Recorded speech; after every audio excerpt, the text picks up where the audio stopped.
Bom dia, minhas irmãs, meus irmãos. Vamos a mais um assunto da revista da Convenção Batista Fluminense, hoje com a lição número 9, né? E o assunto é a natureza lhe obedece. O nosso texto base está em Lucas, capítulo 8, verso 25, que diz: Onde está a sua fé?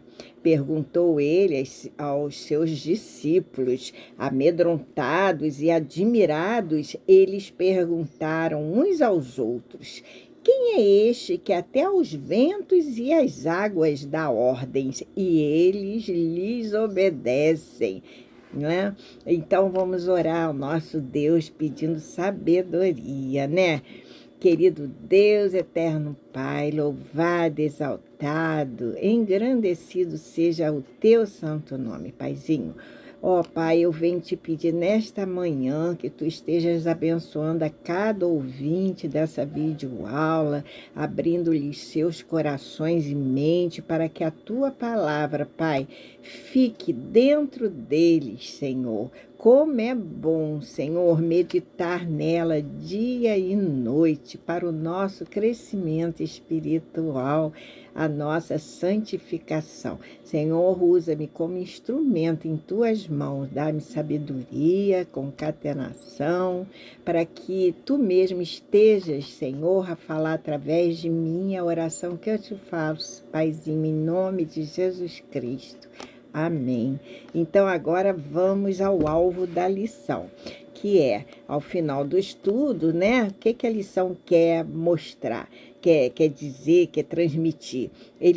Ela quer mostrar a suficiência de Cristo Jesus em nossas vidas. Deixa eu ajeitar aqui, porque está saindo do lugar. Os propósitos da lição no sentido, primeiro, cognitivo, no sentido do saber.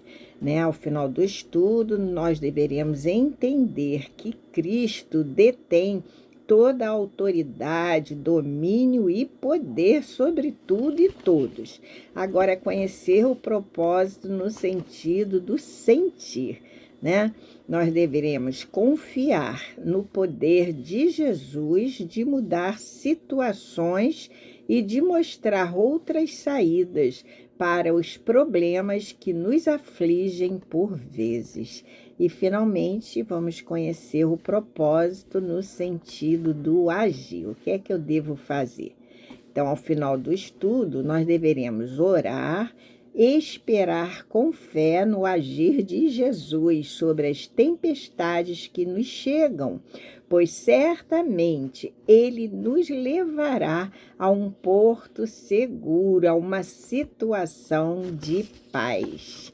Então, esse assunto hoje é maravilhoso e a nossa introdução é justamente lembrar que o que diz o relato bíblico, o que nos diz a palavra de Deus. Ela nos revela que o homem pecou, né? Desobedeceu a Deus e assim se afastou de sua presença, né? Lá no Jardim do Éden, primeiro casal.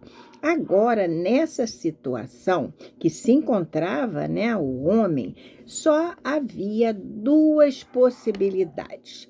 A primeira, quer dizer, só havia duas possibilidades. Ou Deus, né, destruía o homem, criado à sua imagem e semelhança, né, ou ele o resgataria, né, o conduzindo de volta para perto de si. Por amor a nós, ele decidiu pela redenção da humanidade. Mas agora restava responder a pergunta: quem iria reconciliar o homem com Deus, abrandando assim a sua justiça? Quem? Ao homem, essa tarefa era impossível, pois Deus olhou para o mundo, né? E aos olhos dele, aos olhos de Deus, não viu um justo sequer. Então, quem poderia ser? esse mediador entre o homem e Deus. Essa era a questão. Daí o pai olhou para o filho Jesus, né? Esse sim reuniria as duas naturezas, a divina e a humana, sendo o mediador perfeito. Para isso, Jesus teria que deixar sua divindade e nascer nesse mundo. E o Verbo encarnou, né? O Verbo que estava com Deus no princípio da criação do mundo se fez carne e habitou entre nós. Glórias a Deus. Jesus Cristo, Apocalipse 1:8, a partezinha B, finalzinho, diz assim: Jesus Cristo, o Filho do Deus Altíssimo, o que é, era e há de vir, que detém todo o controle de todas as coisas, né, em suas mãos, pois sobre tudo e todos governa, pois sobre tudo e todos domina. Tendo vencido a morte, conforme sabemos, Jesus recebeu do Pai toda a autoridade e poder, tornando-se rei, soberano e tendo toda a criação sob seu governo. A partir da evidência de sua autoridade sobre a criação, e agora está incluso aí a natureza, né? As forças que regem a natureza, que governam a Terra, o nosso planeta Terra, nós podemos chegar a algumas reflexões. E a primeira reflexão é que Jesus, enquanto esteve aqui na Terra, foi 100% homem e 100% Deus, 100% humano e 100% divino. Nós vimos muito bem no episódio da aula 7, né, que eu dei aqui, em Lucas, né, no capítulo 8, nos versos 23 e 24, nós podemos constatar essas duas naturezas de Jesus, a humana, né, e a divina, intimamente entrelaçadas, né, ocorrendo, inclusive, simultaneamente. Vamos relembrar rapidinho. Primeiramente, Jesus, após um dia de pregação, de milagres, né, tendo realizado aquele primeiro milagre da transformação dos pães, dos 2 peixinhos, né, cansado, exausto, né? Ele estava ali ministrando sobre uma grande multidão. E ao lado dele, quem é que estava? Estavam os discípulos que o acompanharam, né, durante todo o dia. E ao final do dia, já noite, Jesus vira-se para os seus discípulos e diz: olha, vamos para o outro lado do mar da Galileia, para a região dos Gadarenos, porque ele sabia que a sua missão, os discípulos não sabiam, mas ele sabia que a sua missão daquele dia ainda não estava totalmente completa. E assim os discípulos obedeceram, não perguntaram, não questionaram nada a Jesus, né? E o que aconteceu? Jesus, né, de tão exausto que estava e cansado, ele adormeceu, dormiu na popa daquela embarcação, daquele barquinho. Então, ele estava dormindo, cansado. Aí, você já pode constatar, né, quando ele adormece, exausto, a natureza humana de Jesus, né, nessa situação que ele se encontrava, ele dormiu cansado. Então, ali já demonstra, né, a sua verdadeira, vamos dizer assim, humanidade. Ok. De repente, ele levanta-se, ele é acordado por seus discípulos que estavam o quê? Atemorizados, apavorados por aquela tempestade que havia chegado de repente. E ele fala, mestre, não te importas que morramos, né? Que venhamos a perecer, a morrer. E aí Jesus se levanta e o que ele faz? Ele repreende o vento e o mar, né? As ondas do mar. E tudo se acalma ao redor deles. Faz-se uma bonança, provando ser ele verdadeiramente Deus, deixando seus discípulos atônicos, pois eles começaram a se entreolharem, a olhar e se perguntarem: quem é este que até o vento e o mar lhe obedece, né? E vejam que eles, né, os discípulos, tinham testemunhado vários milagres de Jesus. E mesmo assim, eles ainda ficam surpresos por ver Jesus dominando as forças da natureza, as forças que atuam na atmosfera, os ventos, né? Que se traduzem por movimentos de ar que tendem a equilibrar as diferenças de pressão e temperatura. E ali Jesus tem domínio completo sobre as ondas, né? Que o vento bate na superfície espelhada do mar e levanta a água, formando as ondas, né? Então, isso vocês podem ver em Mateus 8:23. Nessa história aí do Gadareno, acaba que Jesus chega naquela região, acha o endemoniado. Lembram? Vocês devem estar lembrados, né? Que ele pergunta o nome ao demônio e ele diz, nós somos legião porque somos muitos. E eles entram naqueles porcos e eles caem no precipício, né? Vocês sabem da história. Assim, Deus Pai, né, o constituiu herdeiro de todas as coisas. Se vocês abrirem Hebreus, no capítulo 1, no verso 2, vocês vão ler isso, que o Deus Pai o constituiu herdeiro de todas as coisas, pois Jesus não é aquele por meio de quem Deus fez o universo?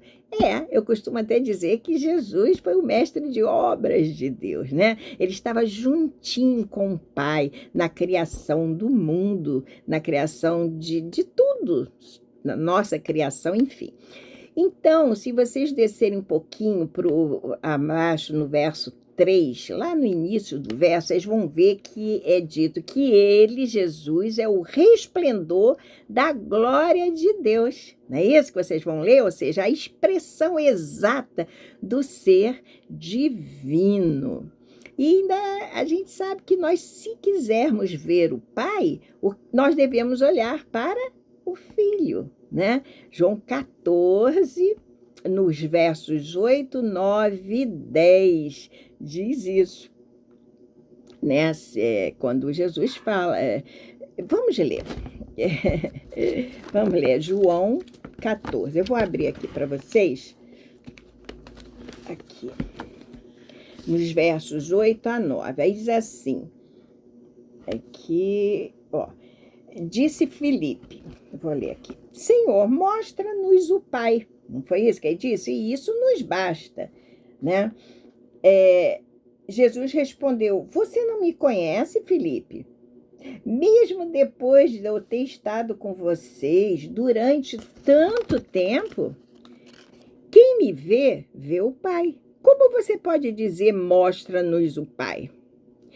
Você não crê que eu estou no Pai e que o Pai está em mim? As palavras que eu lhes digo não são apenas minhas. Ao contrário, o Pai que vive em mim está realizando a sua obra. Por isso que eu lembrei aqui, né, nessa lição, que é isso. Quem quiser ver o Pai, basta olhar para o Filho. O Filho estava na criação junto com o Pai. E o que Jesus é para nós? O Senhor, o nosso Salvador pessoal, o Salvador pessoal da nossa vida, tem o poder, né, para purificar também os nossos pecados. Tem ou não tem?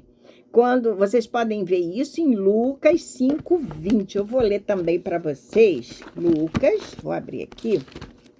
Lucas 5:20. Diz assim, aqui, ó. Vendo a fé que eles tinham, quem estava vendo? Jesus. Jesus disse: homem, os seus pecados estão perdoados. Então, ele tem, sim, sendo nosso mestre, né, o nosso criador, poder de purificar e de perdoar os nossos pecados. A gente tem que primeiro ter fé e também nos arrependermos, né? Jesus, então, é a cabeça do corpo da igreja. Poderíamos dizer a cabeça da igreja. E quem é a igreja? A igreja não somos nós. Colossenses 1:18 diz isso. Por isso, ele, Jesus, tem autoridade sobre nós, sem nenhuma dúvida. Ele pode realizar todas as coisas, né? Assim como Jesus acalmou o vento, as ondas que incidiam, que batiam sobre aquele barco, ele pode acalmar toda tempestade que chegue às nossas vidas, ao barquinho da nossa vida, né? Fazendo essa comparação, pois ele não está conosco todos os dias, até a consumação dos séculos, até o final dos tempos. Mateus 28:20 diz isso, né? Eu estarei convosco todos os dias, muito bem, até o fim dos tempos. Então, essa foi a primeira reflexão que nós tiramos a partir da evidência da autoridade de Jesus. A segunda reflexão, a primeira é que Jesus, enquanto esteve aqui entre nós, no mundo, ele foi 100% homem e 100% Deus. A segunda reflexão é que o poder pertence a Cristo Jesus. Essa é a segunda reflexão, embora eu já tenha falado do poder de Cristo. Tudo está no controle de suas mãos, tudo, todas as coisas. O vento ouve a sua voz, né? E o mar? O mar não se acalma ao seu mandar? Ah, sim. Então, todo o universo, achei isso lindo, todo o universo se curva diante da sua autoridade e poder, né? Diante do seu Criador. Ele criou e o obedece. Então, vou repetir, todo o universo se curva diante da sua autoridade e poder, diante do seu Criador e o obedece. Não foi isso que eu disse? Sim, afinal, nós sabemos que Jesus é o autor da vida, o Criador do mundo. Então, até o vento e o mar o obedece, né? Ouve a sua voz e o obedece. E nós? Sendo criaturas do Senhor, todos nós, primeiramente, somos criaturas dele, de Jesus, né? Depois podemos ou não nos tornar filhos, se o aceitarmos como o nosso Senhor e Salvador pessoal. Então, nós sendo criaturas do Senhor, temos que lembrar que a Ele e tão somente a Ele pertencemos. Assim devemos honrá-lo, glorificá-lo, né? Entregando as nossas vidas em suas mãos, em seus cuidados, porque nós precisamos confiar nele, devemos confiar e obedecer. Afinal, Jesus é o Filho do Deus Pai, né? A brilhante, tudo em letra maiúscula, a brilhante estrela da manhã, glórias a Deus, a resplandecente estrela da manhã, que nós sabemos muito bem quem sabe um pouquinho de astronomia, que é o planeta Vênus. Pela manhã, quantas vezes cedo, nós abrimos as janelas do nosso quarto e vemos como se fosse uma estrelinha no céu bem brilhante. É o planeta Vênus. Apocalipse 22:16, né? Diz que ele é a brilhante estrela da manhã, fazendo uma belíssima comparação, né, com o planeta que nós conseguimos visualizar. O planeta não como é que a gente pode... Não tem aquele pisca-pisca das estrelas, né? Ele é fixo, a luz é fixa. Então, assim, a gente difere, né? O que é uma estrela, o que é um planeta. Ok? Ele, Jesus, por amor a nós, por amor à humanidade, ele não levou em conta a vergonha da cruz, a humilhação da cruz, né? Pela alegria que lhe estava o quê? Proposta de ser o nosso Redentor. E isso era muito maior do que pudesse assim atuar na hora ou no momento a vergonha, né, sobre ele. Ele sabia que ele estava ali com um propósito definido, que era salvar, né, levar de volta, reconduzir o homem à presença de Deus, que havia se quebrado lá pelo pecado do primeiro casal no jardim, né? Então, ele ali demonstrando a sua autoridade, né? Pelo poder do Espírito, inclusive esse Espírito habita também em nós, né? Ele andou por todos os vilarejos, as cidades. O que ele fez? Ele libertando mesmo os oprimidos pelo diabo. E nós, agora mesmo, não contei a história lá do endemoniado de Gadareno, né? E ele libertou vários, dando visão aos cegos, muitos de nascenças, né? Os surdos não passaram a ouvir, né? Os coxos andavam, né? Os paralíticos, né?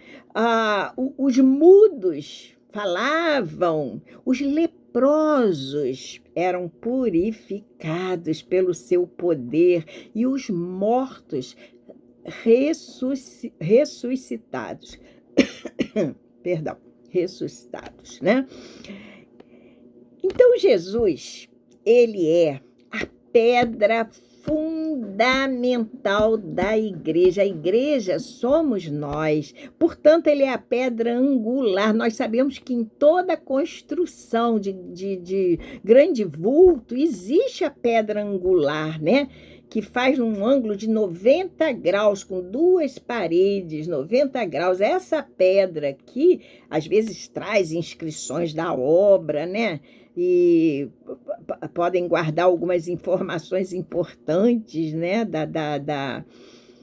Da sociedade, aí varia, mas é uma pedra que é colocada nessas construções, e ele se auto-intitula, né, que ele é a pedra fundamental da igreja, que somos nós. E é muito bonita essa comparação. Portanto, ele é o quê? Ele é o dono da igreja, é ou não é? Ele que fundou, o edificador, melhor falando, da igreja e o protetor dela. O protetor também da igreja, o noivo da igreja. Um dia vem nos buscar o noivo da igreja, que somos nós. Eu estou frisando bem, não é o templo físico, somos nós, a igreja de Cristo, né? Pois pela sua morte, né, ele nos resgatou da condenação eterna. E o mais bonito é que ele nos conduziu para perto de si. Como eu falei, a comunhão tinha sido rompida, quebrada com o pecado do primeiro casal. Mas ele não só morreu, né? Nós vamos ver que ele ressuscitou ao terceiro dia, vencendo o último inimigo, que era a morte. Então, nós somos de quem? Somos dele, né? Pertencemos a ele. Afinal, Jesus é o nosso Salvador. Salvador, o Messias, o Rei dos Reis, o Senhor dos Senhores, o instrumento da nossa redenção, pois morreu, foi sepultado, mas ressuscitou gloriosamente, poderosamente, visivelmente, vitoriosamente. Aleluia! E como é maravilhoso para nós poder servi-lo, porque reparem, tudo que nós fizermos para ele ainda será pouco pelo que ele fez por nós. Não há preço que o homem pode pagar pela sua redenção. Oh, meu Pai, pois após Jesus nos resgatar poderosamente, nos conduziu para perto de si, para perto dele. Olha, mas não é a maravilha? Então, nós estamos vendo que a partir da autoridade dele, nós vimos que chegamos a algumas reflexões. A primeira que nós chegamos, estão lembrados? Que enquanto aqui na Terra Jesus esteve, ele foi 100% humano e 100% divino. A segunda, que ele detém todo o poder sobre tudo e todos. E a terceira, que nós vamos ver agora, é a certeza da paz em Cristo. Se Deus é por nós, quem será contra nós? Isso já nos bastaria. Romanos 8,31 diz isso, já nos bastaria, né? Mas ainda ele diz mais: deixo-vos a paz, a minha paz vos dou, não vou-la dou como o mundo a dá, né? João 14, verso 27, parte A, parte inicial, né? Gente, essa paz que transcende, que excede, né, todo o entendimento humano. O homem nem consegue entender que em meio às adversidades da vida, ele mesmo falou, né, que no mundo tereis aflições, mas tem de bom ânimo, eu venci o mundo, né? Que em meio às adversidades, nós ainda assim podemos sentir a paz de Cristo, a paz de Jesus. Glórias a Deus. Então, nós temos que lembrar o quê? Nós temos que lembrar que o Rei do Universo, né, está conosco. Em qualquer circunstância da nossa vida, não precisamos temer as tempestades quando chegarem. Não precisamos agir como os discípulos deles agiram naquele barco, que se apavoraram com aquela tempestade, né? Que assolou de repente aquela embarcação. Eles pensaram que fosse afundar. A paz de Cristo é o quê? É uma certeza de segurança em qualquer circunstância, em qualquer adversidade que possamos estar enfrentando. E aí a gente tem uma série de versículos, né? Isaías 26:3, Romanos 15:13, e por aí vai falando sobre isso. Depois, se vocês quiserem, leiam aí esses versículos. Assim como o Senhor do céu e da terra, vou repetir, que estava naquela embarcação, junto com os seus discípulos, né? Não deixou que a embarcação afundasse, que o barco afundasse, acalmando os ventos e as ondas do mar, ele irá acalmar também as turbulências, tempestades, problemas da nossa vida. Lembra que ele falou? No mundo tereis aflição? Mas tenho-vos dito isso, que em mim tenhais paz. Ele começa por aí, né? Tenho-vos dito isso, que no mundo tenhais paz, no mundo tereis aflições, mas tem de bom ânimo, eu venci o mundo, João 16:33, né? Então, ele irá acalmar também as tempestades da nossa vida, mas nós precisamos estar como? Estar sempre na dependência de Jesus, pois com ele em nosso barco não temos o que temer.